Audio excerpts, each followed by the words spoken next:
Run.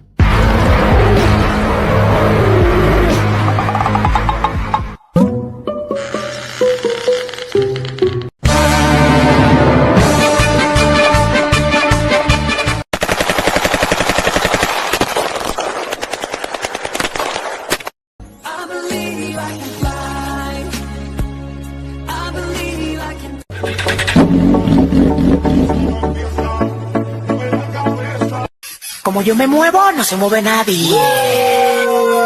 Como yo me muevo.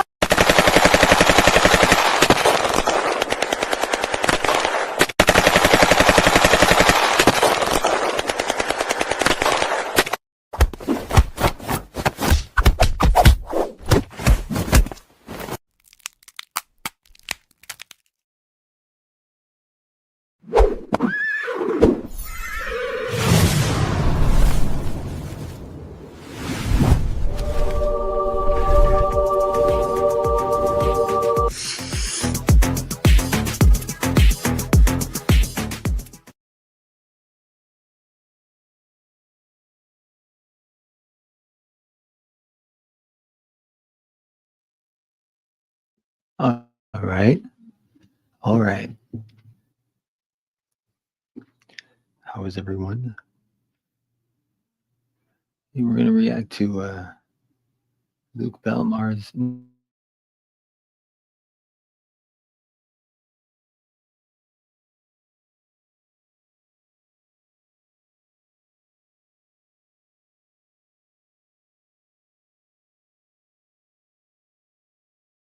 now.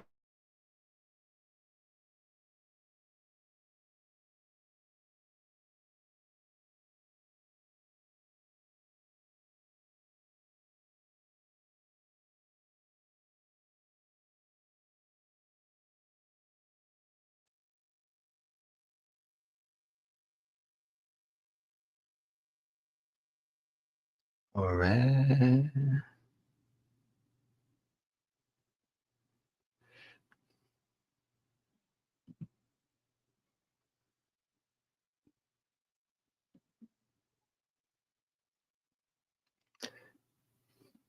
All right.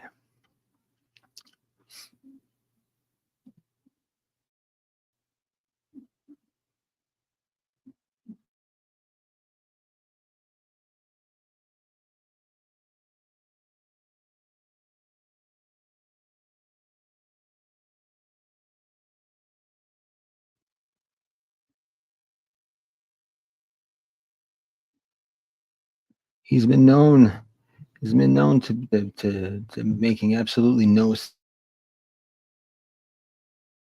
sense at all, especially on these things.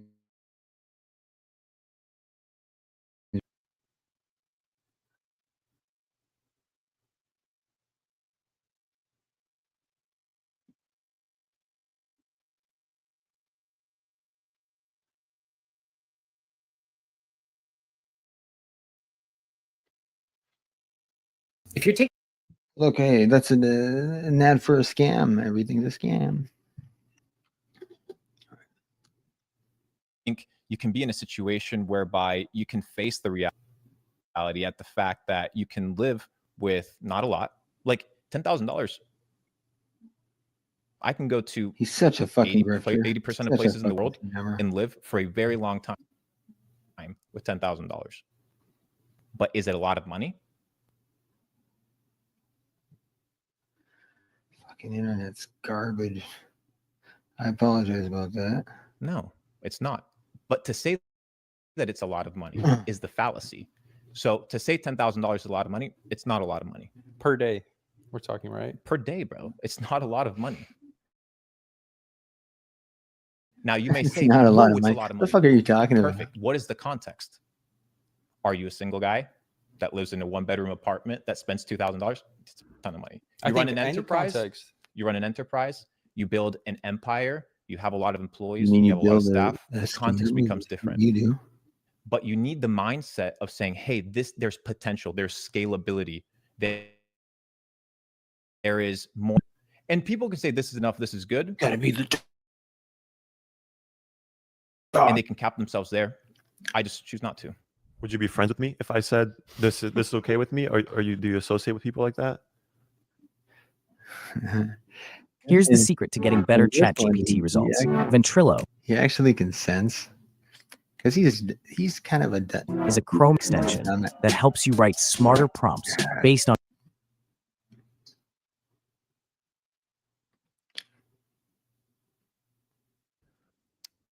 How much money do you make? So look. So like, Luke Belmar's a dumbass, but he's not like, I think because in this podcast, I mean, this is kind of old, You can kind of sense that he kind of knows that he's getting made fun of, but it's still very funny because the things he say, man, and he promotes mushrooms. This guy's fucking nuts. 6 figures.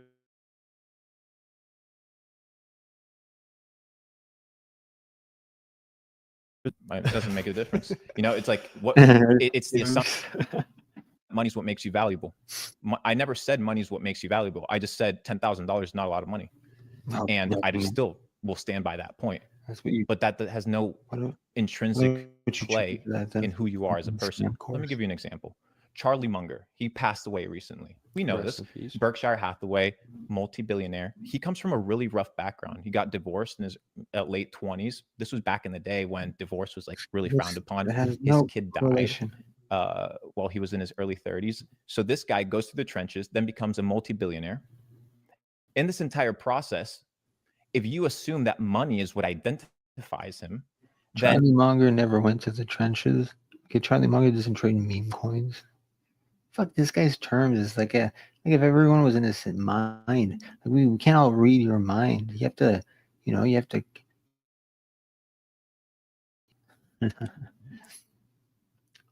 You have to tell us what the fuck you're talking about. It makes no sense. Who he became from the trenches to come up, then none of that is worth anything because he had no money. But if you evaluate just the value of somebody by what they have, which is just money, that's not a really good metric, because if money's all that you have, you don't have much. What you just what said. if all you had was a money bank account ready to go, liquid, but you were individual? Nobody was around you. You were unhealthy. You were drinking tap water all day. It wouldn't be a wealthy life. Really, and I think what I teach. You know what he says? He says tap water, because of the fluoride, it's gonna like kill you. Fluoride's really good. I like fluoride. You should drink more fluoride. If you drink tap water, if you drink water with no fluoride, your breath stinks. Like fluoride helps your breath not stink. So he probably has a stinky breath.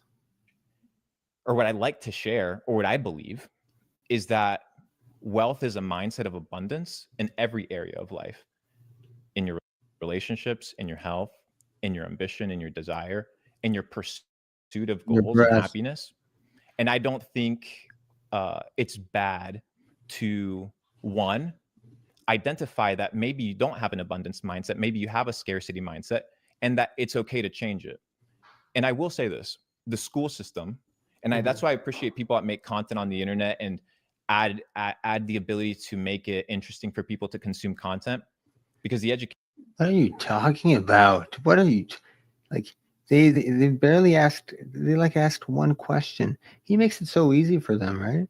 They don't even have to prepare anything. He just talks the whole time. Education system has allowed people to adopt mental frameworks and mental models like that of scarcity. Like, oh, making this amount of money is fine. Making this amount of money is okay.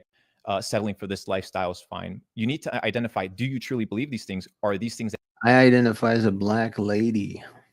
That's what I identify as, a black lesbian lady. It's true. It's true. It's what I identify as. You've been conditioned to believe. And that's a conversation that you truly have to have, because you might arrive to the conclusion that maybe your worldview at the current moment is not the best possible worldview. And that's the question. Have you adopted the best possible worldview for your life? Yes or no? If the answer is yes, perfect. Continue on your path. If the answer is no, figure out other worldviews that you can extract from that are beneficial to you. Leave the rest. Have a cleaner breath. Like have a a breath that doesn't stink as much. Maybe drink a little bit of fluoride sometimes. and continue on your way. If Luke Belmar can provide some sort of value to you, Belmar anything, cannot take provide it. any value. And whatever's not in the way, leave it. If it was a video game, you would interact with all the characters, figure out what are the clues, and move on. Why wouldn't you do the same with me? Shit again. I'm just another dude. Fair enough. You're a big school hater, huh? I'm seeing crazy stories of F school, F this, it's not a F school, that. bro. I think school's great. It's what are they teaching? It's the education. I think schools are great, but then I is don't put like through what the the school school. system. But the whole point of school is to learn. This is contradictory. It's so contradictory. I like the schools because he has to, because what they're about to bring up is the fact that he went to two colleges like in a very short period of time, and both of them were private, were very expensive. And so like the fact that he says he doesn't like, he's against school, but then like he got his, everything was paid. Like he didn't have to, he didn't struggle with that like a day in his life. That is the problem. So when you have, for example, let's say history. Let's talk about history. How do you know that what is written in history books is true? We've got passion, we've got determination. Like, and if we set our sights on something, These guys, you better believe it's happening. We always feel like there's Aussies, mate. Down under.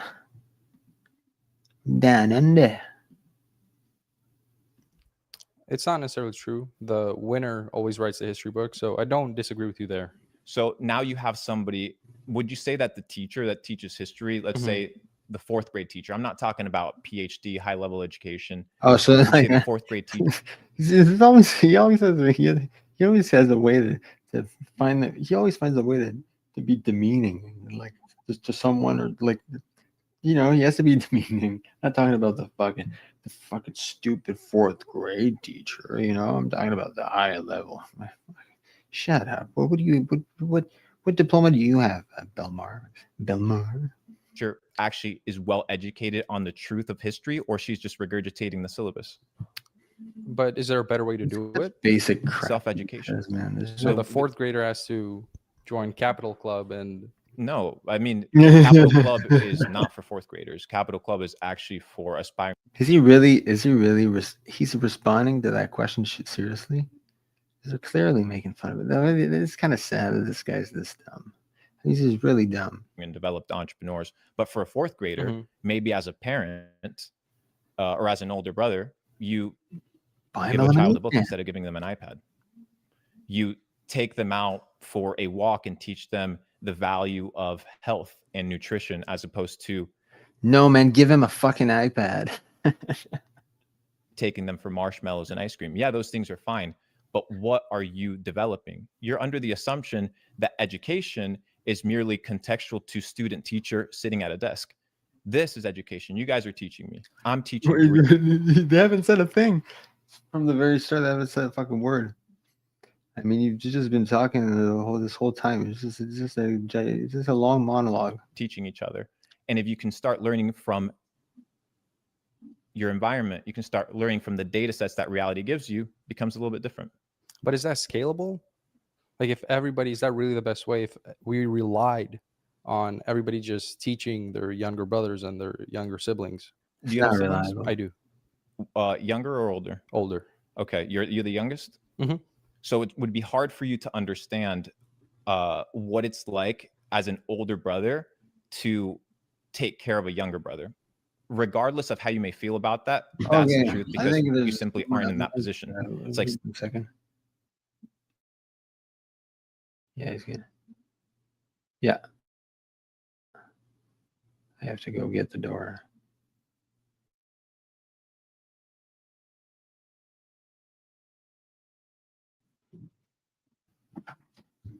Get